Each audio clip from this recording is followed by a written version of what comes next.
السلام علیکم ورحمۃ اللہ تعالی وبرکاتہ۔ الحمدللہ رب العالمین والعاقبۃ للمتقین والصلاۃ والسلام علی رسولہ الکریم، اما بعد فاعوذ باللہ من الشیطان الرجیم، بسم اللہ الرحمن الرحیم۔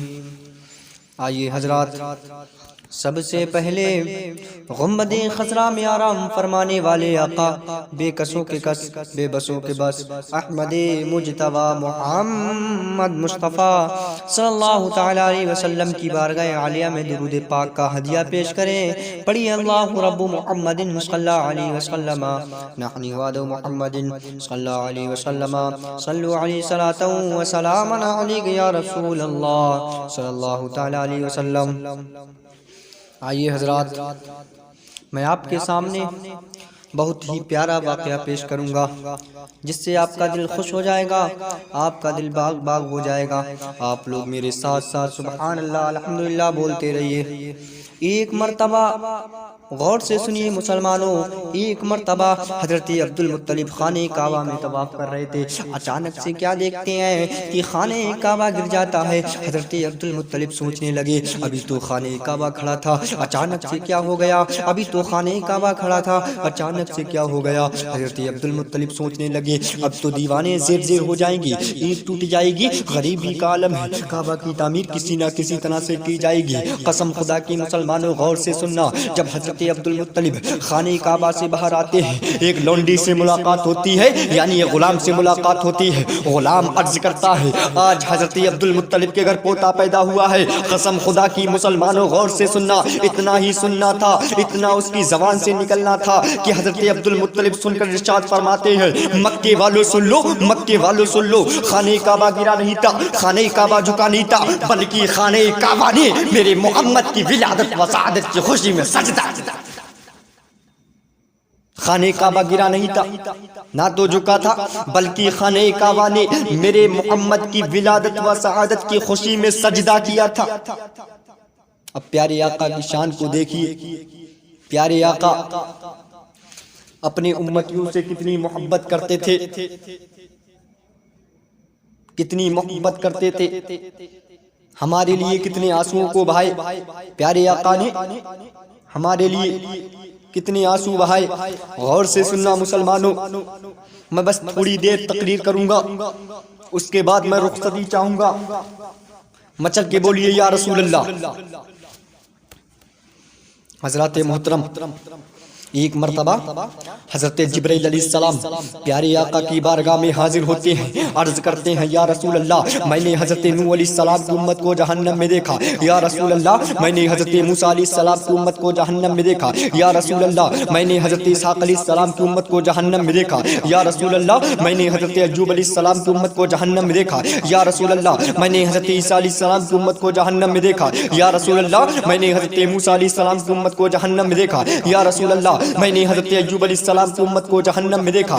یا رسول اللہ، میں نے حضرت اسحاق علیہ السلام کی امت کو جہنم میں دیکھا۔ یا رسول اللہ، میں نے حضرت ایوب علیہ السلام کی امت کو جہنم میں دیکھا۔ یا رسول اللہ، میں نے حضرت زکریا علیہ السلام کی امت کو جہنم میں دیکھا۔ اتنا سننا، اتنا کہنا تھا، جبرائیل کی زبان خاموش ہو جاتی ہے۔ پیارے آقا ارشاد فرماتے ہیں، جبرائیل خاموش کیوں ہو گئی؟ اس کے آگے کیوں نہیں بتاتے؟ جبرائیل جانتے تھے اگر میں پیارے آقا علیہ السلام کی امت کو جہنم میں جانے کا تذکرہ کروں گا، پیارے آقا کا چین بے چینی میں بدل جائے گا، پیارے آقا کا قرار بے قراری میں بدل جائے گا، مدینے کی گلیاں سونی ہو جائیں گی۔ میرے آقا ارشاد فرماتے ہیں، جبرائیل خاموش کیوں ہو؟ اس کے آگے کیوں نہیں بتاتے؟ جبرائیل عرض کرتے ہیں، جبرائیل مجبوراً عرض کرتے ہیں، یا رسول اللہ، میں نے آپ کی بھی امت کو جہنم میں دیکھا۔ اتنا سننا تھا پیارے آقا کو، اتنا سننا تھا، پیارے آقا رونے لگے، آنکھوں سے آنسو آنے لگے، پیارے آقا زور زور سے رونے لگے۔ جب رونے لگے، جب صحابی رسول کو پتہ چلتا ہے آقا کا چین بے چینی میں بدل گیا، آقا کا قرار بے قراری قراری بدل گیا، حسن حسین بے قرار ہو گئی، مدینے کی گلیاں سونی ہو گئی۔ صحابی رسول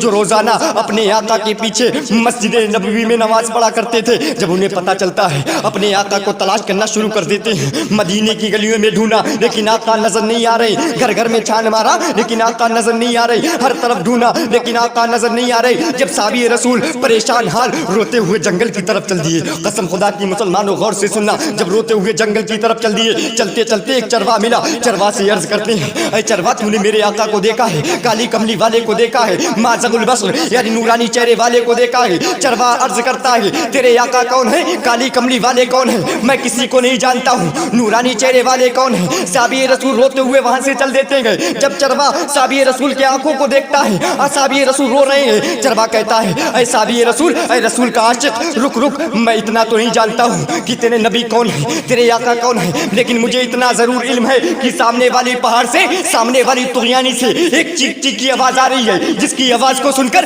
میری بکریوں نے چگنا چھوڑ دیا، جس کی آواز سن کر میری بکریوں نے چرانا چھوڑ دیا۔ قسم خدا کی مسلمانوں، صحابی رسول کو اتنا ہی سننا تھا، صحابی رسول نے اتنا سنا، سننے کے بعد سوچنے لگے اتنا رونے والا کون ہو سکتا ہے، اتنا رونے والا صرف میرے آقا ہو سکتے ہیں۔ صحابی رسول دوڑتے ہیں، کیا دیکھتے ہیں کہ میرے آقا رو رہے ہیں۔ جب بھور یعنی طغیانی کے پاس پہنچتے ہیں، پہاڑی کے پاس پہنچتے ہیں، کیا دیکھتے گئے میرے آقا اپنے سر مبارک کو سجدے میں رکھے ہوئے ہیں اور رو رہے ہیں۔ کیا دعا مانگ رہے ہیں، غور سے سننا، ربی حبلی امتی، قیامت کے دن میری امت کو بخش دینا۔ قسم خدا کی مسلمانوں، میرے آقا اپنے سر مبارک کو سجدے میں رکھے ہوئے ہیں اور دعا مانگ رہے ہیں ربی حبلی امتی، قیامت کے دن میری امت کو بخش دینا۔ جب صحابی رسول پہنچے اور صحابی رسول عرض کرتے گئے یا رسول اللہ اپنے سر کو سجدے سے اٹھا لیجئے، یا رسول اللہ اپنے سر کو سجدے سے اٹھا لیجئے، لیکن میرے آقا اپنے سر کو سجدے میں رکھے ہوئے گئے اور دعا مانگ رہے ہیں رب حبلی امتی، رب حبلی امتی، قیامت کے دن میری امت کو میرے حوالے کر دینا۔ جب صحابی رسول عرض کرتے ہیں، عرض کرتے کرتے تھک جاتے ہیں، جب عرض کرتے کرتے تھک جاتے ہیں، پریشانی کے حال میں فاطمہ الزہرا کے پاس پہنچتے ہیں، عرض کرتے ہیں اے بنت رسول، اے بنت رسول، رسول کا پتہ تو چل چکا ہے، طٰہٰ و یاسین کا پتہ تو چل چکا ہے، لیکن میں عرض کرتے کرتے تھک چکا ہوں۔ تمہارے ابا حضور نے، میرے آقا نے، کالی کملی والے نے اپنے سر کو سجدے سے اٹھایا، لہٰذا آپ چلیے، کیا پتہ آپ کی بات کو مانے۔ فاطمہ الزہرا اپنے آقا کے پاس جاتی ہیں۔ حضرت آدم نے سجدہ کیا، سجدے میں اپنے رب کو یاد کیا، حضرت موسیٰ نے سجدہ کیا، سجدے میں اپنے رب کو یاد کیا، حضرت عیسیٰ علیہ السلام نے سجدہ کیا، سجدے میں اپنے رب کو یاد کیا، ہر نبی نے سجدہ کیا، ہر ولی نے سجدہ کیا، سجدے میں اپنے رب کو یاد کیا، لیکن میرے نبی کا سجدہ سب سے نرالا تھا، سب سے انوکھا تھا۔ سجدے میں کسی ولی کو یاد نہیں کیا، نہ تو کسی نبی کو یاد کیا، بلکہ اگر سجدے میں کسی کو یاد کیا تو ہم گنہگاروں کو رب حبلی امتی، قیامت کے دن میری امت کو بخش دینا،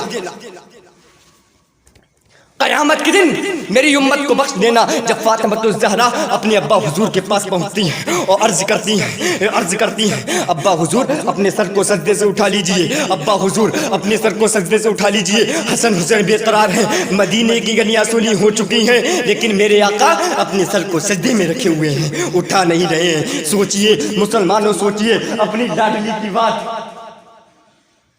مسلمانوں سوچئے